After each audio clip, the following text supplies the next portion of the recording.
Welcome back to the Manor. Julian McBain here. Back on the trail of the Kafaz, as usual. Come on. There we go. I don't know, my server connection lately has not been terrific. Like yesterday, I got to a point where I would just cycle a lot. Although I think it's not Mindark, it's me. Because every device in my house dropped out for 2 solid minutes. Just about. Where we couldn't load shit. And I don't know what was going on. I don't know if our service provider was having issues, which is entirely possible. But it kind of sucked because I ended up dying. And so I used an HDNA to res.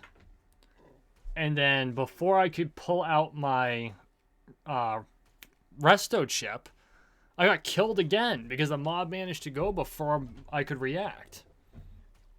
So that really sucked.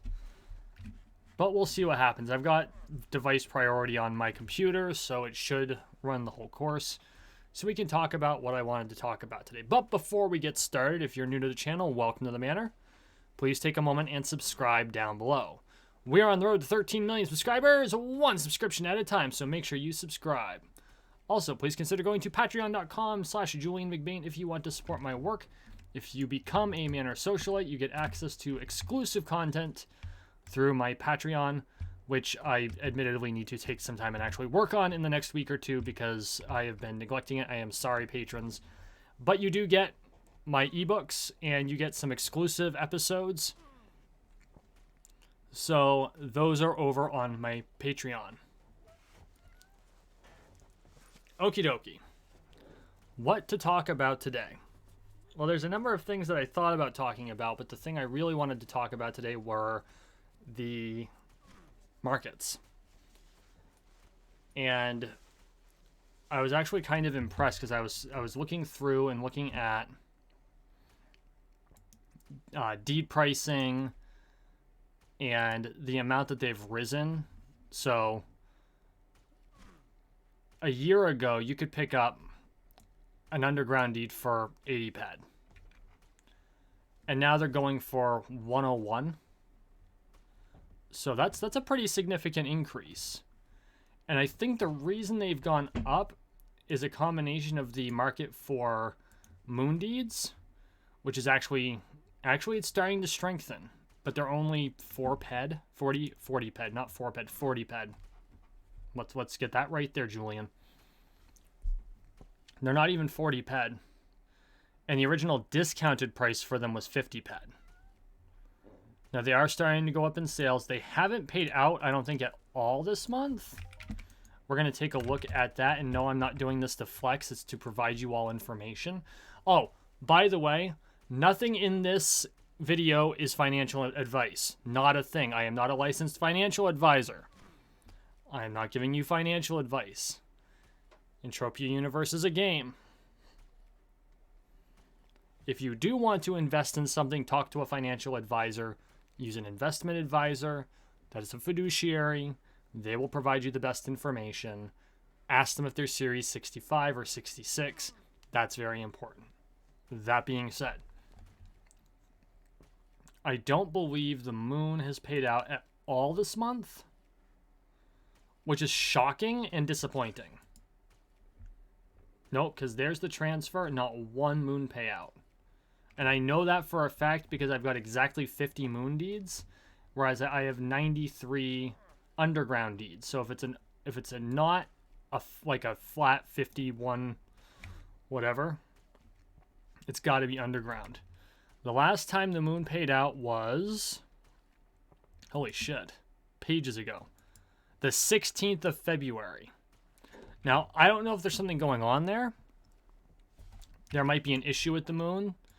It might be there's an issue with the deeds where they're not paying out and we're going to have like a huge dump at some point where they pay out like, 4 ped or some stupid thing like that. But they haven't paid out. Oh, no, they paid out on the 19th. That's my bad. Paid out on the 19th. And I'm just going to double verify here. Not 1 peck cents. So to me, that's very concerning. I mean, as you can tell, I definitely put some cash into Moon Deeds. I still think that it's undervalued. I think the moon itself is undervalued. Like, people don't value the moon enough. Case in point, I've never been there.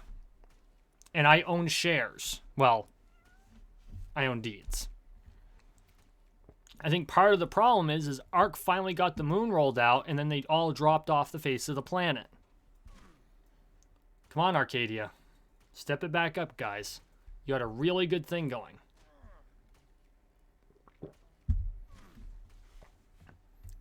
So, but the underground is rocking. The underground is rocking. We're having double days, single days. Last month it was just slamming. The first was a triple. Triple on the 28th. We had like a quadruple on the 22nd. So it's going well. The underground is going well, and that's probably why the price is going up, because the more things pay out, the higher the price gets. Compare this to the market for Crystal Palace deeds, which I don't know if I can look at the history of this. History. Okay, there we go. So they've kind of been stable. So the price trend, we had this one weird ass drop here.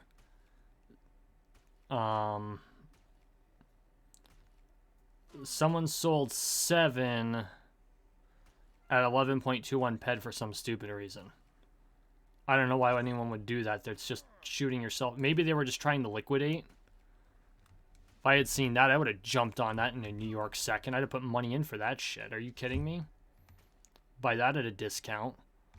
But the price, it's been fairly stable. It's just under 20. It's just under 19 PED, which I think is a fair price for it. I think that is a fair value. I think that the market is treating them correctly. What's the blue trend line? Oh, volume. You know, we have a couple spikes in volume sales, but relatively speaking, I think that this is good. This is accurate, and this is the what month? A week. Let's kick it out to a month. It's about the same. Kick it out to a year, because they've been out for a year now by the looks. Yeah, they have been out for a year, and you've got a couple of spikes. They peaked at 20. But they've remained relatively stable around the 18, between the 18 and 19 mark for the most part, right? So they're in a good place. Now let's take a look at ancient Greece. Ancient Greece isn't doing nearly as well.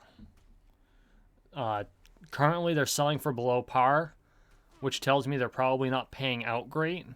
It does mean there's a good opportunity there, and there's a shitload of them that aren't currently owned. Like they're still in the investment world, you call them stock shares. Not stock shares, but what the fuck's the word? Treasury shares, I believe is what they're called, where they're still held by the originating entity. My boss has my frickin' Series 6 book, or else I could look it up for you. I let him borrow it so that he could get his license for, not Series 6, my Series 65. Maybe it is in the 6 book. I think they're called treasury shares. Securities. Bankers' acceptances. Remember, I am not a licensed financial advisor, but I have held these licenses before. Do not take this as financial advice, but I take my ability to know what I'm talking about very, very seriously. Stock rates and warrants. Options. ADRs. Hedge funds. Restricted securities.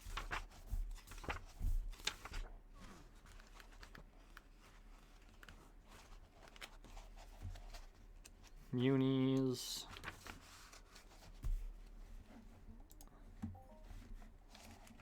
Let's find ourselves a mob to shoot. There we go. T-bills, T-notes, which are government securities. Please note this is only for educational use.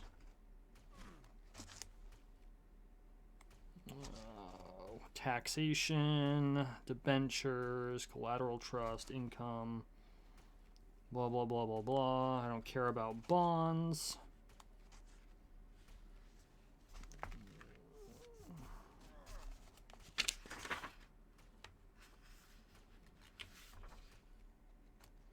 I don't care about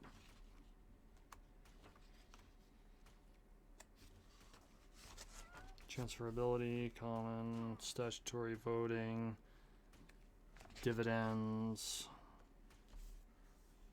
Treasury stock, it is. Okay, but that only applies if it's been repurchased and they're not repurchasing. So it's stuff they haven't sold yet. So these are not actual stocks, but they act in a similar fashion within the game. Just like if you were to buy a piece of a corporation in EVE Online. For the FINRA people who I know are probably listening to me right now. But if we look at... No, we don't give a shit about that. What they're selling for. Currently, you've got a few shares for $9.75, for some for $9.85. Some for 1 peck below par, which makes no sense at all. And a whole bunch for par value. Oh, you know why? They probably couldn't offer it for par, so they went just under par. Because if they didn't go under par, people just buy the par. And then someone decided they were going to sell their 2 shares for 15 pet. Good luck. But the majority of ancient Greece is still outstanding. Someone could come in here, drop 640 grand on ancient Greece shares. Probably be Elon Musk. Wouldn't that be hilarious? Like Elon Musk just YOLOs $500,000 into Entropia Universe. He'd be made the next president of virtual reality. The king of Next Island. That would be awesome.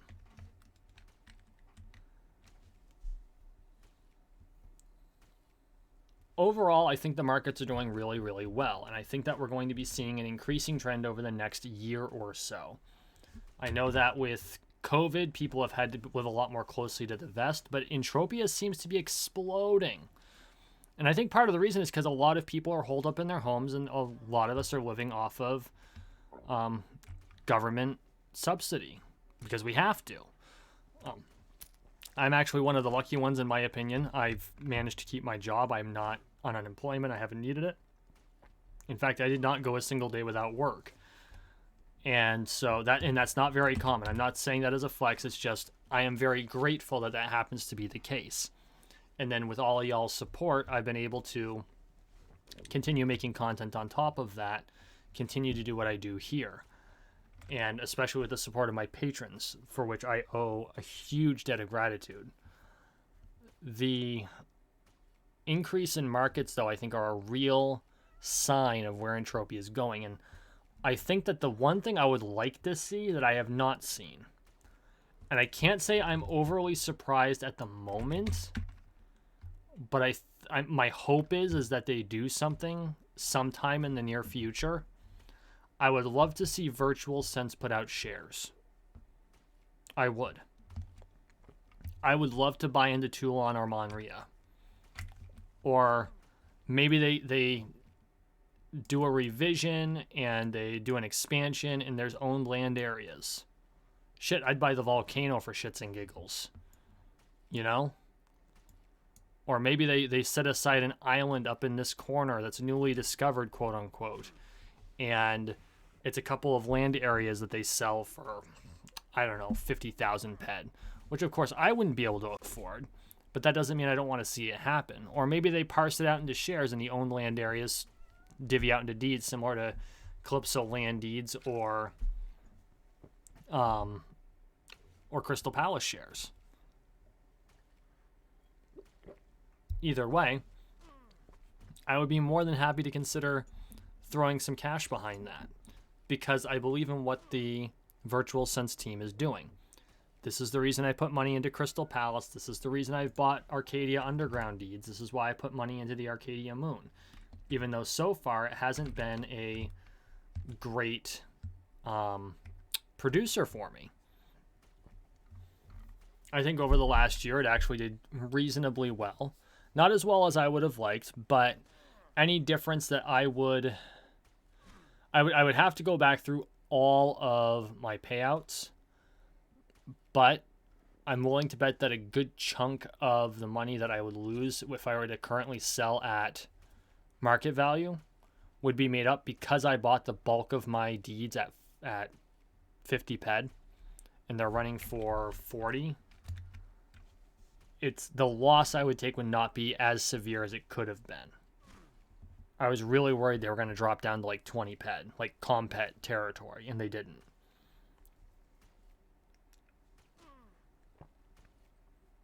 I am kind of impressed that they allowed Ancient Greece shares to trade prior to the entire stock of them being sold. But at the same time, I think they also realized that was a serious mistake they made with the moon, because it took something like 2 years to sell them all, and that's not a great place to be to be sitting from. So I think that was the wise choice. At the same time, it means that they've got a whole bunch of unraised funds. You know, they were looking for $750,000 to be raised out of this, and they managed to raise barely $100,000 because the shares aren't going. They're not moving. People are nervous. They saw what happened with the moon, and they're really nervous. And Compet was a bomb, and so I really can't argue with the wisdom of not buying. But at the same time, one of the things that, I mean, Next Island is they're still pumping out the content, and their devs are very engaged. I think it'll go the distance. I don't have any yet because I'm focused on certain things. There are goals I have set for certain things I have. Like, I want to have 100 underground deeds. I want to have 250 Crystal Palace deeds. And then maybe I will dump some into Ancient Greece. Because I do see, I foresee good things for Ancient Greece. I think that there's more work to be done, but I think that they're putting a lot of effort into it. I would love to see a sharing out of Toulon or of Monteria. I think they added growling sounds for these things. But I don't expect them to do that. If they don't need to raise the money, why parse out the shares? It would not make any sense. I think that the Virtual Sense team probably has enough of a player base to justify requesting permission to put in like land areas.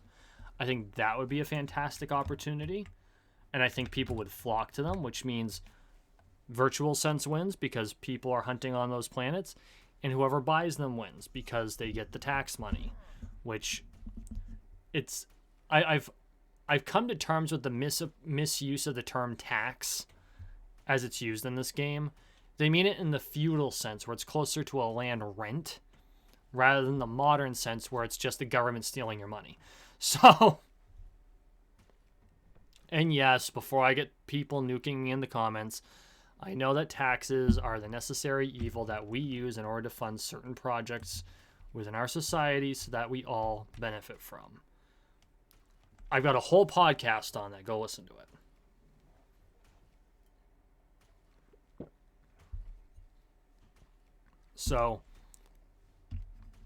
So yeah, no, I can't wait to see what's coming next. Obviously, the next thing coming up now is Easter Mayhem. And whether or not I'll be participating in that really wholly depends upon my finances, which got a little tight right after the holidays.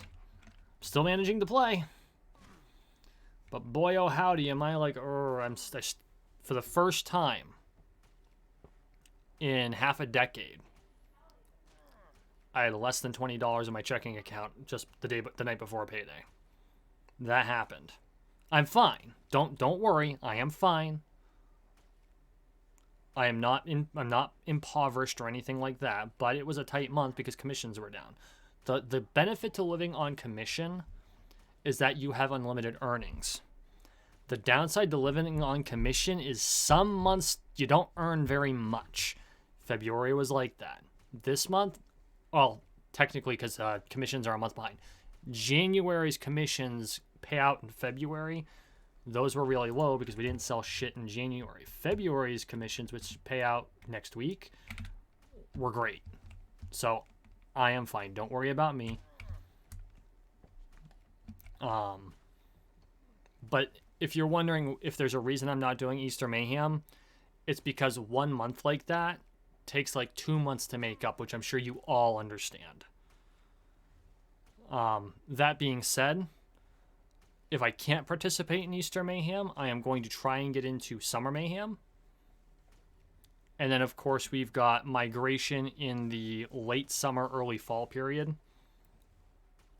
This year, I'd like to... I don't know if I'm going to do Migration this year. It's my favorite event, but it is extremely costly. And last year, the Longtooth were bugged as shit. Like, I could not find the part of the herd that I could actually hunt efficiently, and that really frustrated me. And I don't know if it was by design or if just the execution of the way the herd spawned was bugged. And I am willing to accept the idea that it was bugged because every other year it has run smooth as fried butter. Like, smooth as silk. And then this last year, something just didn't work right. Maybe they were trying a new algorithm. Maybe there was some, maybe one of the event spawners just would not activate. Maybe there was an issue with the way that, it just programming issues, because that shit happens. Doesn't matter. I don't particularly care. I'm not upset. I was a little irritated at the time, but I'm not upset. My hope is that Migration returns to what it was in previous years rather than the way it ran last year, so that it's a much better Migration.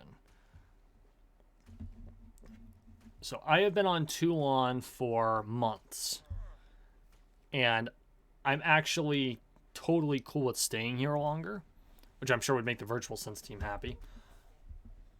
I don't know if that's how much longer I'll be here. I want to finish the Kafaz challenge at least. That's kind of my thing. Try to finish one whole Codex run before moving on. And I've been hunting fairly hard. I've had a couple of breaks here and there, but nothing super bad. So, and I'd like to, but the thing is, I want to be here. I want to get one of the pages. I want one of the pages. I can't get one of the pages if I'm not on Toulon. So there's a big part of me that's just like, no, keep grinding, keep hammering at it. And that's one of the things I think that Virtual Sense was very smart about. They put out the cookie, and they made sure that the cookie was really hard to get and very, very enticing. Excuse me. So apartments and shops are high value items.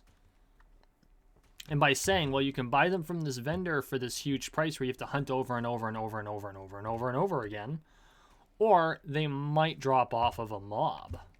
Go hunt them. And so just masses of people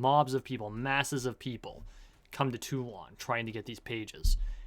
Brilliant marketing strategy on the part of Virtual Sense. And that's probably why they don't have to do something like sell shares.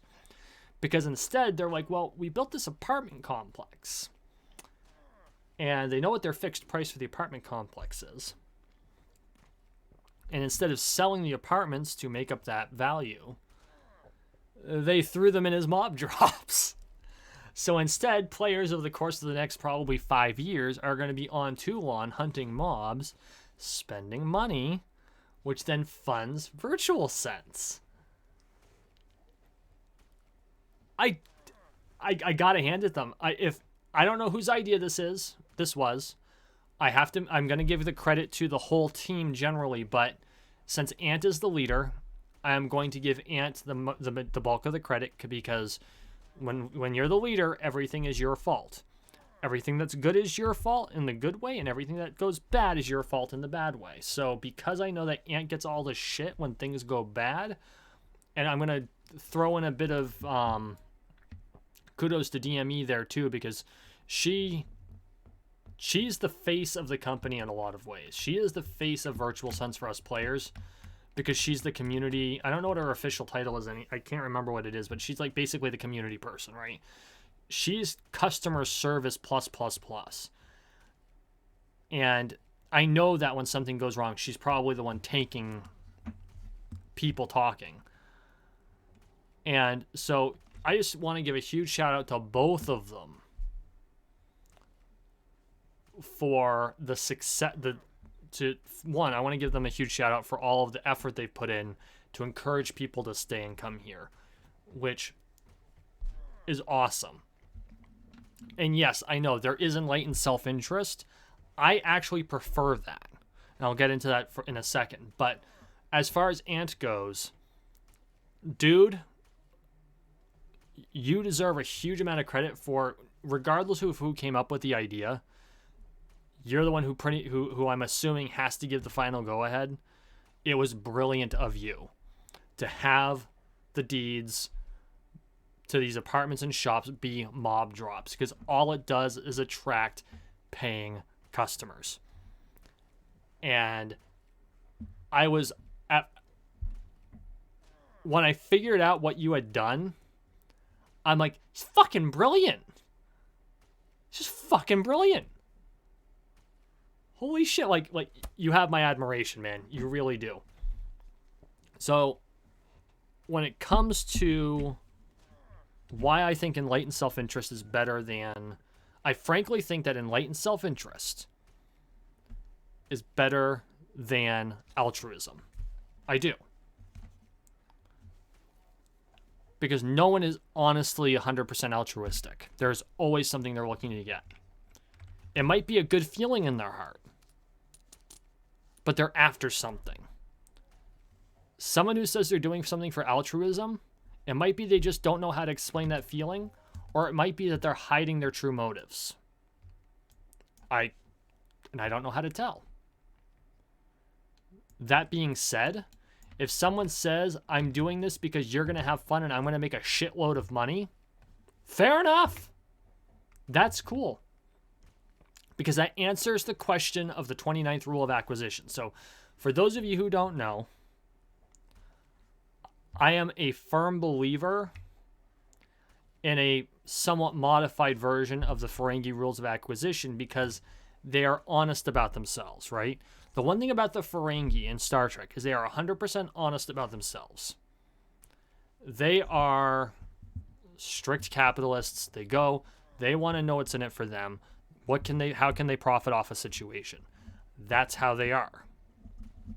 I'm rewriting some of the rules of acquisition to pull out the negative Ferengi cultural traits because there are traits that were written into their culture to lampoon some of the ugliness in our own society. That's what Star Trek does, is they take some of the negative traits of our society, like misogyny, and they just lampoon the shit out of it to show why it's stupid.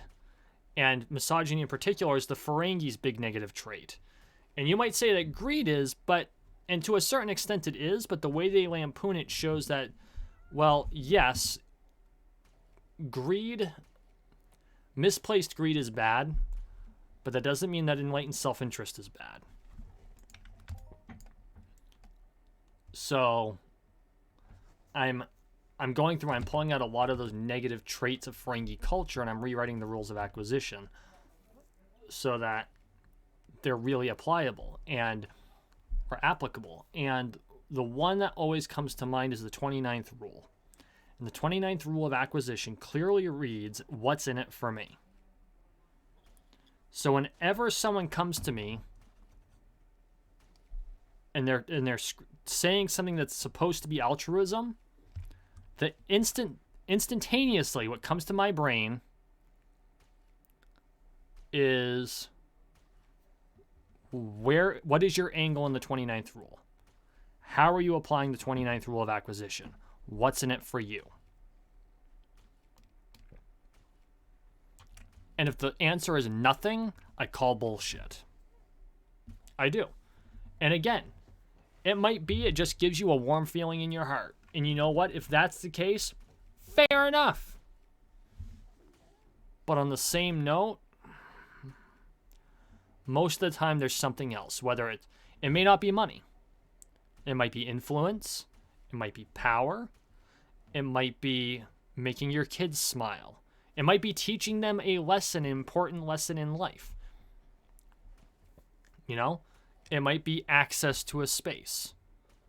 So as an example, I have an aunt and uncle. We go there and we help them out. We clean off their deck during the winter. I mean, my uncle's 81, 82 years old. My aunt isn't far behind him. We clean off their deck. We help them with some maintenance.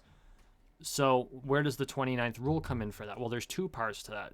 Part number one is my uncle is a Freemason like me. I have an obligation to my uncle as my brother Mason to assist him when he's in need. And because of the work we do, we're always allowed to go there and use their space. So, in theory, it's altruistic, but realistically, we are getting something out of it. Does that mean that is the first consideration? No, they're family. Of course, we help family because families help each other. But if you really dig down, there is an exchange there. And almost universally, most relationships work like that, even between friends. And again, maybe all you get out of it is the good feeling, but that good feeling is your profit in that relationship.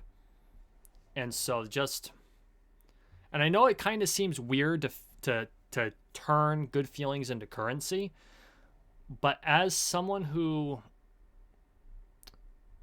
maybe I'm just way too jaded about things, but on the same token, I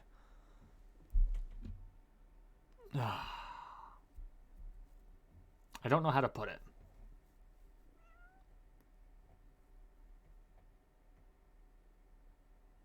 In most cases, I trust enlightened self-interest over altruism because I know what they're looking for in an exchange rather than having to guess.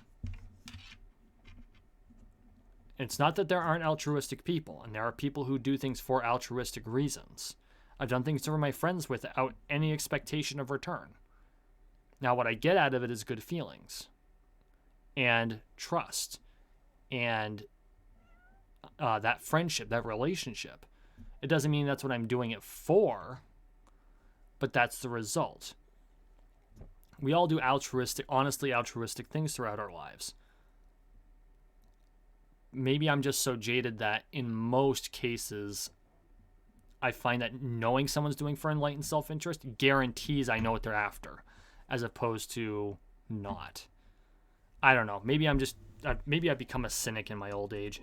In the meantime, thank you for watching. Thank you for listening. Please like, share, and subscribe down below.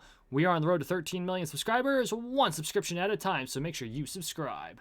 And as always, I appreciate your support. Please consider becoming a patron, and a huge shout out to Red Kryptonite, Jay Lamberton, and Spectrum 3900 for your support. And we'll see you in the next one.